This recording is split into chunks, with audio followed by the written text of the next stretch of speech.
Hello, everyone, and welcome back to our broad survey of the first 1,500 years of Christian history. Welcome back to week eight of our class. It was a delight for me to see a couple of you last week as I enjoyed the chance to do a little lecturing for one of the intensive courses in Philadelphia. For those I didn't get to see, but who also were undertaking intensive coursework last week, I trust that that work was stimulating and edifying and will prove motivational for you, even as we all now forge ahead with the last half of the semester. We are turning that corner. Certainly for those who did not do intensive coursework last week, but took the chance to catch up on some rest and some reading, maybe get ahead on some research. I trust that we're all now well positioned here as we enter this last half of the term. We left off at the end of week 6. Both our reading and the final video lecture that I recorded for weeks 5 and 6 left off with the Council of Chalcedon, which was held in 451, this fourth ecumenical council. And we noted there that the rule of faith became something of the defining position on the doctrine of Christ, or Christology, for the majority church. That rule of faith confessed that there are two natures, divine and human, united in the one hypostasis or person of Jesus. So we speak of the, and without confusion, change, division, or separation. And therefore we speak of the hypostatic union when talking of the Chalcedonian formula. But we also noted, your reading noted, I noted in that lecture, that not every communion of Christians in the 5th century was prepared to accept that rule of faith. And now, certainly, as we transition to the material for week 7, we'll have opportunity to interact with communions of both miaphysite, or one nature Christology, communions that confess that, and diaphysite in the Nestorian sense,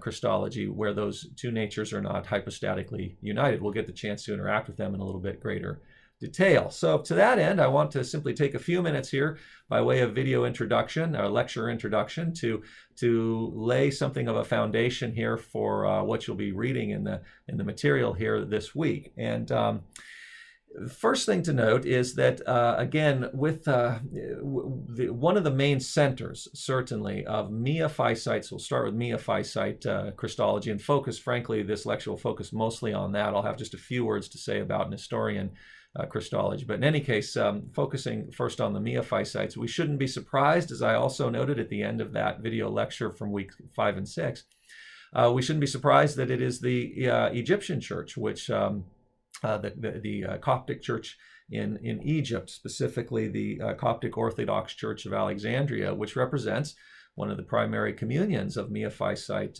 Christians down to today, because going back to the heritage of Athanasius over against Arius, it became a legacy of the Alexandrian church to uphold the full divinity of Christ. And miaphysite Christology became one way of doing that. Leaders in the Alexandrian church became quite sensitive to Christological formulations which would in any way sort of render superficial, or in some way perhaps temporary, the divinity of Christ. So again, as I had mentioned, even a formulation like that of Nestorius, which confesses the divinity and humanity, but does so in a way where they remain separated, and therefore allows the question to be asked, well, at what point then in the human life of Jesus does the divinity enter the picture?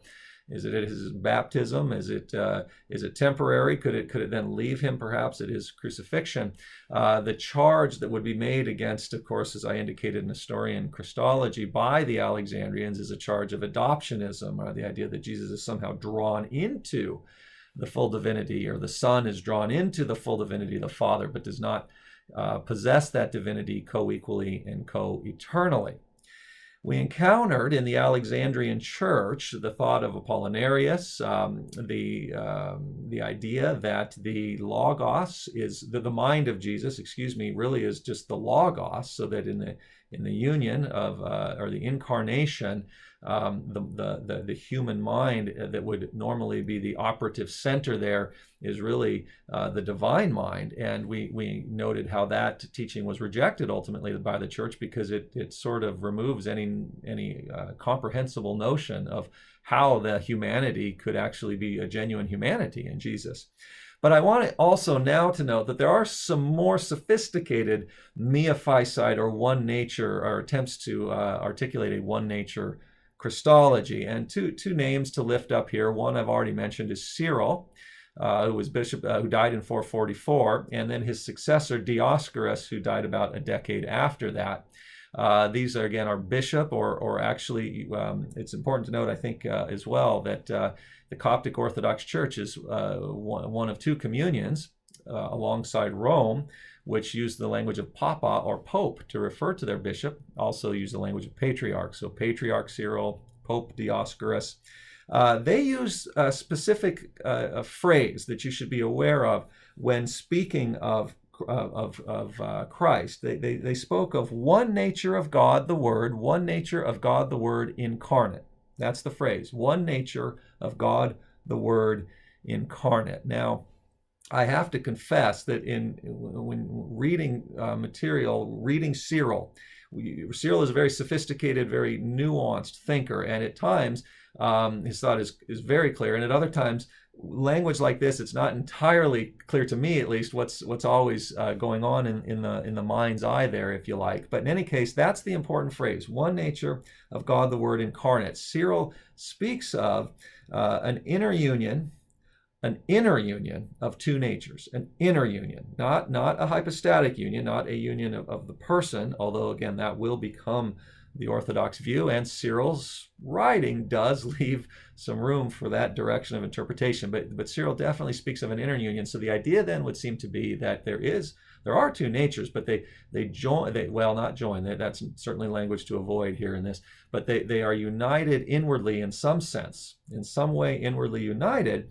And at that point, then we can now speak of only one nature that is operative, I mentioned that because I also mentioned in that final video lecture from weeks 5 and 6 the figure of Eutyches, and I've given you a wildcard reading from Eutyches this week. Eutyches will represent a perspective over against the Antiochene school of Christology. The Antiochenes are going to contend that after the incarnation, so after the coming together of divine and human, we still have two natures, not just one. Eutyches will sort of simplify the language of Cyril, one nature of God the Word incarnate, to contend that there are two natures prior to the incarnation and then one after. And as I mentioned, that one nature in Eutyches' sort of simplified expression allows for the idea perhaps that the divinity almost swallows up the humanity. But in any case, I just want to lift up this a little bit more nuanced view of Cyril and Dioscorus. Dioscorus will defend Eutyches, and I relay some of that history in sort of the background to the question that I posed to the discussion forum for that wildcard reading. So I'll let you look at that online at your leisure here, hopefully this week. I do want now, though, to lift up 6 communions that are sort of collectively referred to as Oriental Orthodox churches. So these are Miaphysite communions that exist today. That I've already mentioned the Coptic Orthodox Church of Alexandria. There's also the Syriac Orthodox Church of Antioch, which includes the Jacobite Syriac Church of India. And I'm going to let you read a little bit about the Jacobites in McCulloch, if you haven't already. They'll come up, the missionary work of Jacob. But I'll let you look at that here on your own this week. The Armenian Apostolic Church, very important to recognize that as the church moves north into Armenia and into Georgia, incidentally, it is heavily influenced from its origins by Miaphysite theology. The Georgian church will eventually be reconciled to the broader Chalcedonian church, but the Armenian church will not. So a third Miaphysite communion to be aware of is the Armenian Apostolic Church. Then there are also two churches that bear the influence of Alexandria as we move south along the northeastern edge of the African continent there. So starting up in Alexandria, Egypt, as we come south across what was Nubia today, across Sudan down into Eritrea and Ethiopia. So there is also the Eritrean Orthodox Tewahedo Church and the Ethiopian Orthodox Tewahedo Church. And that word Tewahedo means union, not union, again, of these churches with, say, a broader Chalcedonian church, but rather a union of humanity and divinity inwardly, in the sense, as I said, that Cyril taught, an inner union, and therefore a Miaphysite kind of Christology. And then finally, the Malankara Orthodox Syrian Church, or the Indian Orthodox Church as well. So I lift those communions up to you to be aware of. You can certainly research them on your own. On the Diaphysite, or two-nature side of things, again, I'm not going to say as much about this, but I do want to acknowledge the Church of the East, which is also mentioned in your reading by McCulloch.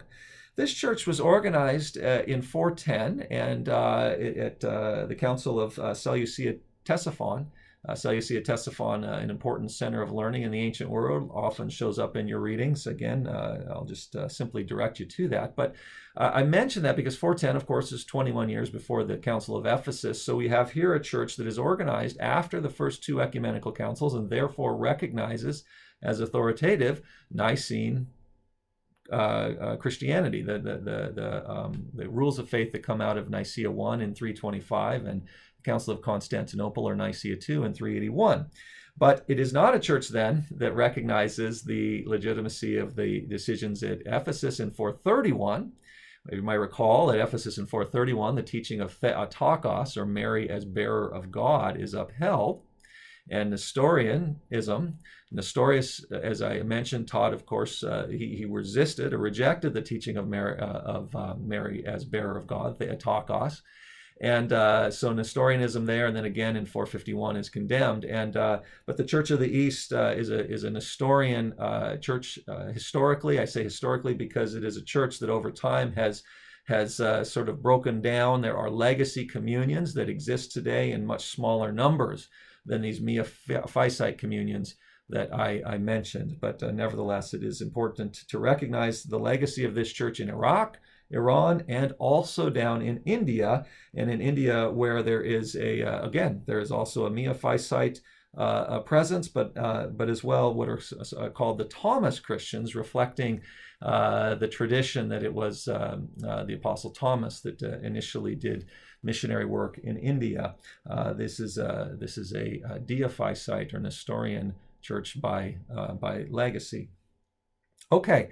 The other chapter that I just want to mention here briefly as I'll wrap up this lecture introduction to week 8 is chapter 8 in the McCulloch book. And in that chapter, McCulloch does, I think, really a terrific job demonstrating the ways that Christianity, of course, never emerged in a vacuum, but something that we in the West, I think, are helpfully reminded of, that as we live in a context where for most of us, again, who are from Western countries, we have lived in a world where Christianity is a predominant religious tradition.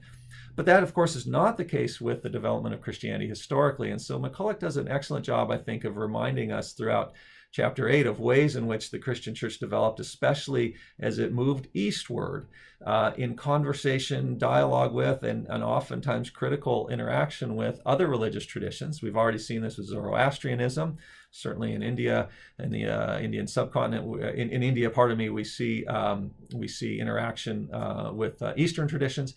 But now McCulloch in chapter 8 of his book here is going to spend some time discussing especially the way in which Christianity emerged alongside, after the 7th century, Islam, and ways in which Christians both influenced development of Islamic teaching, Islamic architectural structures. We've encountered already the platform that may have influenced, or seems to have influenced, the development of the minaret from the ascetics from Simeon already in the early 5th century.